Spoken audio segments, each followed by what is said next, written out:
Well, humans are incredibly unique, and we can see that by the environment we built, the things we invented. Other animals learn, other animals are social, but we became so deeply social and learned how to pass knowledge on from generation to generation, initially verbally, then in written form, and now we have the digital revolution.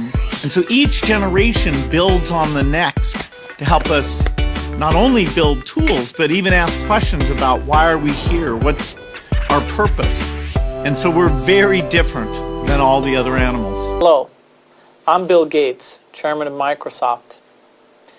In this video, you're going to see the future, Windows. Microsoft first came up with the Windows concept back in 1983. And today, the leading software users have switched into the Windows environment. It's really incredible how quickly our powerful applications like Word and Excel and PowerPoint have been adopted.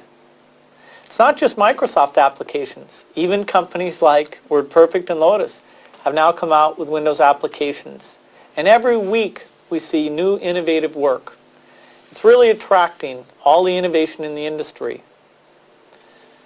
We predicted this a long time ago, and now it's the future. When I started Microsoft, I didn't think of it as all that risky. I mean, I was so excited about what we were doing. It's true I could have gone bankrupt, but you know, I had a set of skills that were highly employable, and in fact, my parents were still willing to let me go back to Harvard and finish my education if I wanted to. You've always got a job with me, Bill.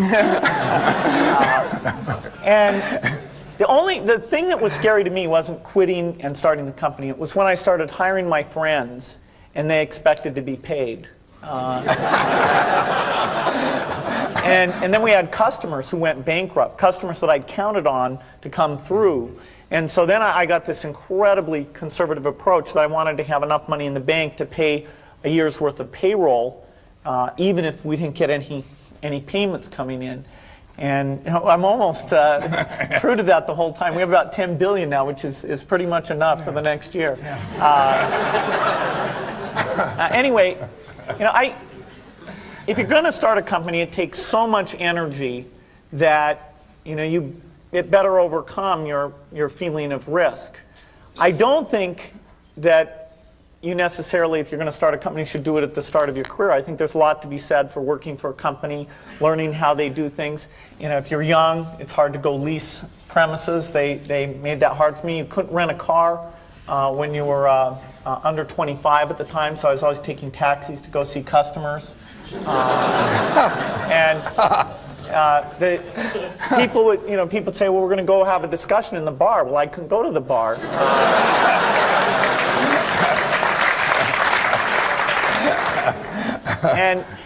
But you know, that's fun, because I'll tell you, when people are first skeptical and they think, oh, this kid doesn't know anything, then when you show them you've really got a good product and you know something, they actually tend to go overboard and they think, whoa, you know, they know a lot.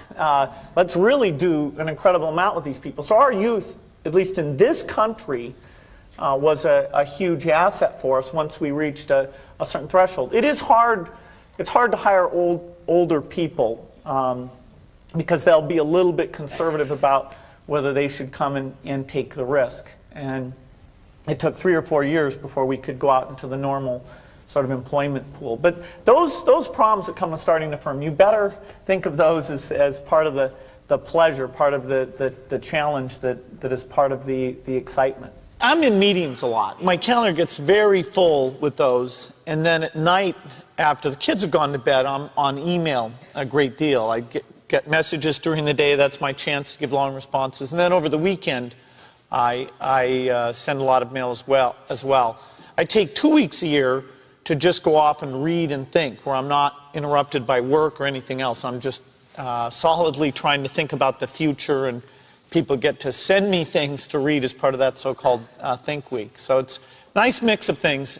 About 25% of the time then I'm out traveling around, meeting with customers, Europe, Asia, and that sort of helps me think, okay, do we have the right priorities? What are people responding well to, and what would they like to see us do better?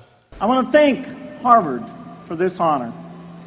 I'll be changing my job next year, and it will be nice to finally have a college degree on my resume. I applaud the graduates for taking a much more direct route to your degrees.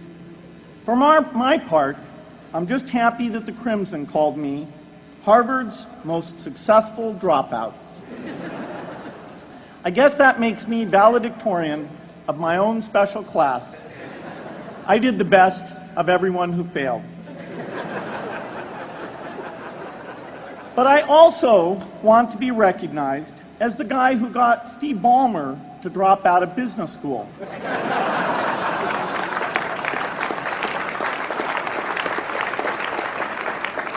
I'm a bad influence. That's why I was invited to speak at your graduation. If I'd spoken at your orientation, fewer of you might be here today. Best business decisions really have to do with picking people. You know, deciding to go into partnership with Paul Allen is probably at the top of the list. And then subsequently hiring a friend, Steve Ballmer.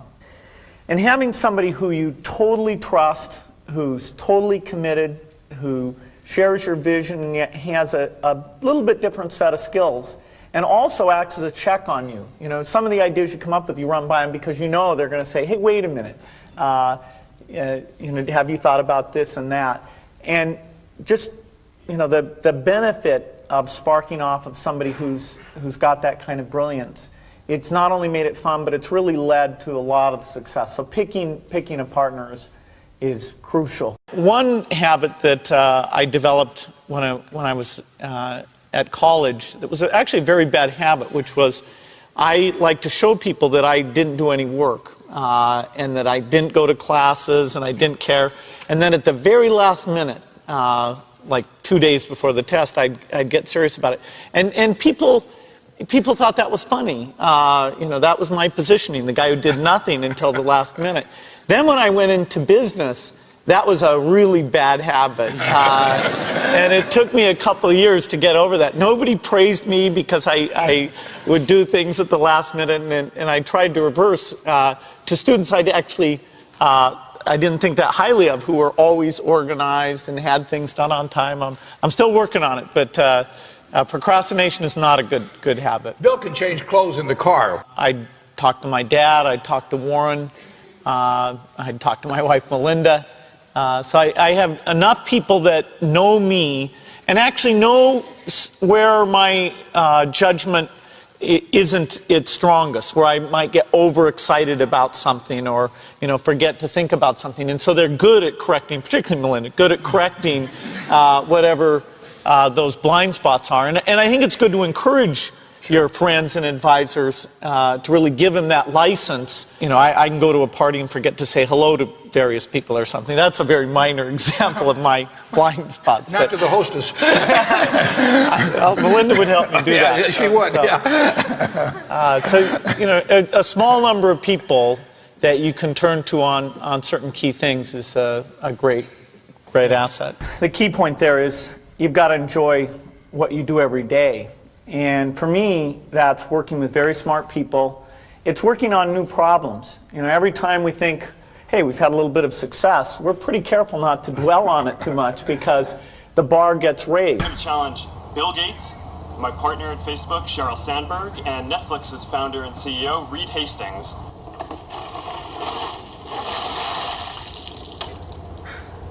I'm glad to give to ALS. It's a great cause, but I want to accept this challenge. I want to do it better than it's been done. Been working on this, you know, got this design.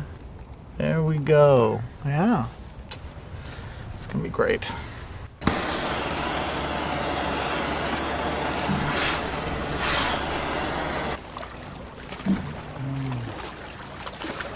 I'm here to join the people bringing attention to Lou Gehrig's disease by taking the ALS Ice Bucket Challenge. I'm going to challenge 3 more people: Elon Musk, Ryan Seacrest, and Chris Anderson of TED. Consider yourself challenged. You have 24 hours. Good luck.